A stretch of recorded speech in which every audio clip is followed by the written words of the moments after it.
Chanakya IAS academy daily current affairs MCQs में आपका स्वागत है। आइए देखते हैं आज का पहला प्रश्न। एडक्कल गुफाएं जो हाल ही में समाचारों में देखी गई निम्नलिखित में से किस राज्य में स्थित हैं? Option A Bihar, option B Karnataka, option C Kerala, option D Andhra Pradesh. इसका सही जवाब है ऑप्शन सी केरल।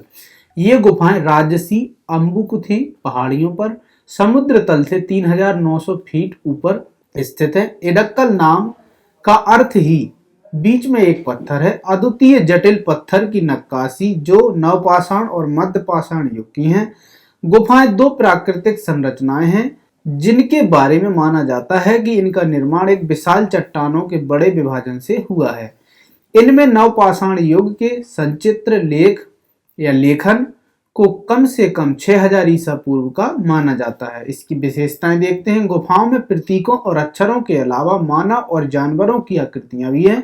गुफाओं के अंदर सचित्र चित्र और नक्काशी है जो इस क्षेत्र में प्राचीन मानव बस्तियों की उपस्थिति का संकेत देते हैं। अपने नाम के बावजूद एडक्कल गुफाएं वास्तव में गुफाएं नहीं हैं। वे प्रौद्योगिक चट्टान आश्रय का हिस्सा हैं जो प्राकृतिक रूप से तब बने थे जब एक विशाल शिलाखंड दो बड़े शिलाखंडों के बीच फंस गया था।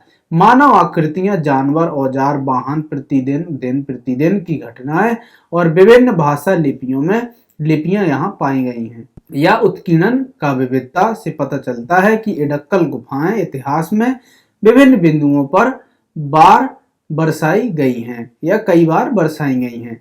इन पहाड़ियों में खोजे गए मुनियारा या प्राचीन दफन स्थलों से प्राचीन मिट्टी के बर्तनों और मिट्टी के बर्तनों का एक समृद्ध संग्रह प्राप्त हुआ है। आइए देखते हैं आज का दूसरा प्रश्न। ऑपरेशन नन्हे फरिश्ते जो हाल ही में खबरों में देखा गया किससे संबंधित है? ऑप्शन ए मानव तस्करों की बुरी योजनाओं पर अंकुश लगाना, या ऑप्शन बी रेल यात्रियों की सुरक्षा संबंधी शिकायतों का निवारण करना, या ऑप्शन सी बच्चों को बचाना और उन्हें उनके परिवार से मिलाना, या ऑप्शन डी क्षेत्रीय रैपिड ट्रांजिट सिस्टम के विकास में प्रक्रिया को आगे बढ़ाना। इसका सही जवाब है ऑप्शन सी बच्चों को बचाना और उन्हें उनके परिवार से मिलाना। ऑपरेशन नन्हे फरिश्ते, इस ऑपरेशन का उद्देश्य बच्चों को बचाना और उनके परिवार से दोबारा मिलाना है।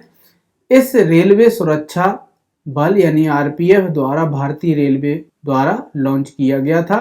ऑपरेशन एएचटी यह मानव तस्करों की नापाक योजनाओं पर अंकुश लगाने के लिए एक प्रभावी ऑपरेशन है। ऑपरेशन उपलब्ध, इस ऑपरेशन में दलालों को गिरफ्तार किया गया और उनके खिलाफ कानून के अनुसार कानूनी कार्रवाई की गई। दलाल वे व्यक्ति होते हैं जो अनौपचारिक रूप से आधिकारिक मूल्य से बहुत अधिक कीमत पर टिकट बेचते हैं, खासकर थिएटर, स्टेडियम, रेलवे स्टेशन और अन्य स्थानों पर। ऑपरेशन यात्री सुरक्षा, संकट में फंसे यात्रियों की सुरक्षा संबंधी शिकायतों के निवारण और तत्काल सहायता के लिए यह ऑपरेशन शुरू किया गया है। आइए देखते हैं आज का तीसरा सवाल। अर्थव्यवस्था की स्थिति रिपोर्ट किसके द्वारा जारी की गई? ऑप्शन ए है भारतीय रिजर्व बैंक, ऑप्शन बी वित्त मंत्रालय, ऑप्शन सी नीति आयोग, या ऑप्शन डी वाणिज्य एवं उद्योग मंत्रालय। इसका सही जवाब है ऑप्शन ए भारतीय रिजर्व बैंक। अर्थव्यवस्था की स्थिति रिपोर्ट एक पेपर है जिसे भारतीय रिजर्व बैंक यानी आरबीआई द्वारा जारी किया जाता है या करता है, जो देश की अर्थव्यवस्था कैसे चल रही है इसका सारांश देता है।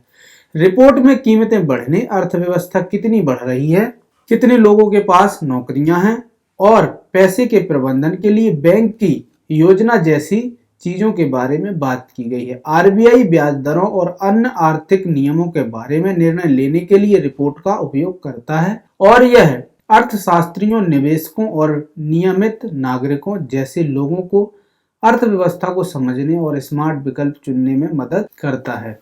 आइए देखते हैं आज का चौथा प्रश्न। प्राचीन रणनीतिक अंतर्दृष्टि को आधुनिक सैन्य प्रथाओं के साथ विलय करके स्वदेशी सैन्य ज्ञान को बढ़ावा देने की भारतीय सेना की हालिया पहल का नाम क्या है या नाम है? ऑप्शन ए है प्रोजेक्ट उद्भव, ऑप्शन बी प्रोजेक्ट आविष्कार, ऑप्शन सी प्रोजेक्ट शक्ति, या ऑप्शन डी प्रोजेक्ट चाणक्य। इसका सही जवाब है ऑप्शन ए प्रोजेक्ट उद्भव।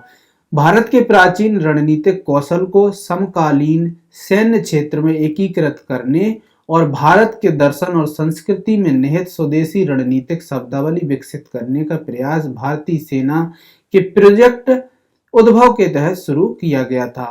तो देखते हैं आज का 5वां प्रश्न, सर्वोत्तम पर्यटन ग्राम पहल किसके द्वारा जारी की गई है या किसके द्वारा है? ऑप्शन ए है संयुक्त राष्ट्र शैक्षिक वैज्ञानिक और सांस्कृतिक संगठन यूनेस्को। ऑप्शन बी है संयुक्त राष्ट्र विश्व पर्यटन संगठन। ऑप्शन सी है नीति आयोग। ऑप्शन डी है केंद्रीय पर्यटन मंत्रालय। इसका सही जवाब है ऑप्शन बी संयुक्त राष्ट्र विश्व पर्यटन संगठन। गुजरात के धोरडो गांव में विश्व पर्यटन संगठन की सर्वश्रेष्ठ गांव की सूची में जगह बनाई है। यह उन गांवों को उजागर करने की एक पहल है जहां पर्यटन संस्कृतियों और परंपराओं को संरक्षित करता है, विविधता का जश्न मनाया जाता है, अवसर प्रदान करता है और जैव विविधता की सुरक्षा करता है। संयुक्त राष्ट्र विश्व पर्यटन संगठन संयुक्त राष्ट्र की विशेष एजेंसी है जो जिम्मेदार, टिकाऊ और सार्वभौमिक रूप से सुलभ पर्यटन को बढ़ावा देने में जिम्मेदार है या देने के लिए जिम्मेदार है। इसकी स्थापना सन 1975 में मैड्रिड, स्पेन में मुख्यालय के साथ की गई थी। तो आज का सेशन हमारा यहीं समाप्त होता है। हम कल मिलेंगे एक नए सेशन के साथ। हमारे चैनल को लाइक, शेयर एंड सब्सक्राइब करें। धन्यवाद। Don't forget to like, share and subscribe to our channel and press the bell icon to never miss an update.